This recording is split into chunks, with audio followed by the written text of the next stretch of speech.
اور ایک منو بھائی، جنہوں نے مجھے اور کچھ دیر کے لیے باہر بھی اس کمرے سے لے گئے دونوں.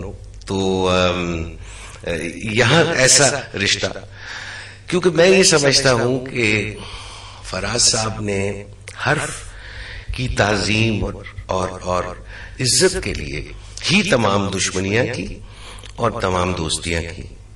ان کے لیے حرف جو تھا وہ اتنا تعظیم کے قابل تھا، اور جیسے کہ ان سے پہلے بھی لوگ حرف اور معنی کی بات کی، راشد نے بھی، تو اسی چیز کو آگے بڑھاتے ہوئے ساری زندگی گزاری، اور اسی ایک حرف کے تقدس کے طور پہ مجھے ڈانٹا بھی، اور ملاقاتوں کا سلسلہ جاری رہا.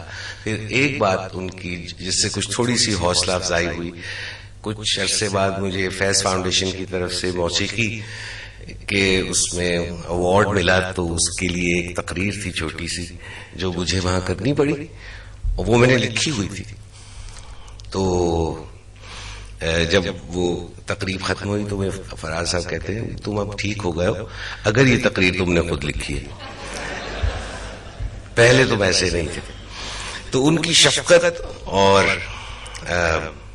ان کی محبت ہمیشہ شامل حال رہی، اور بہت شکر گزار ہوں اور اپنے آپ کو بہت خوش قسمت سمجھتا ہوں کہ میں اس دور میں پیدا ہوا جس میں یہ سب بڑے بڑے لوگ تھے، اور اس سے بھی زیادہ خوش قسمت ہوں کہ ان لوگوں کے ساتھ نشست و برخاست کا موقع ملا. ان کی یاد میں ایک چیز میں بھی آپ کو پڑھ کے سنانا چاہتا ہوں انہی کی. جو بھی دکھ یاد نہ تھا یاد آیا، آج کیا جانیے کیا یاد آیا. پھر کوئی ہاتھ ہے دل پر جیسے، پھر تیرا عہد وفا یاد آیا. جس طرح دھند میں لپٹے ہوئے پھول، ایک ایک نقش تیرا یاد آیا. ایسی مجبوری کے عالم میں کوئی، ایسی مجبوری کے عالم میں کوئی یاد آیا بھی تو کیا یاد آیا. اے رفیقو سر منزل جا کر کیا کوئی آبلا پا یاد آیا.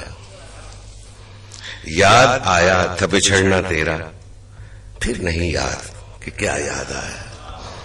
جب کوئی زخم بھرا داغ بنا، جب کوئی بھول گیا یاد آیا. یہ محبت بھی کیا روگ، یہ محبت بھی ہے کیا روگ فراز، جس کو بھولے وہ سدا یاد آیا. اور ایک جو میری بہت پسندیدہ نظم ہے ان کی، آؤ جس عیسیٰ کو ہم نے سولی پر لٹکایا ہے، اس کے لہو لہان بدن پر بین کریں اور اشک بہائیں. فرض میں پورے اتر چکے اب قرض چکائیں. اس کی کھڑاؤں وہ لے جائے جس نے سلیب بنائی تھی، چادر کا حقدار وہی ہے جس نے کیل لگائی تھی، اور کانٹوں کا تاج اس کا جس کی آنکھ بھر آئی تھی. آؤ اب ہم سب عیسیٰ ہیں لوگوں کو بتلائیں، مردوں کو زندہ کرنے کا معجزہ بھی دکھلائیں. لیکن اس کا حرف تھا سب کچھ، حرف کہاں سے لائیں. شکریہ.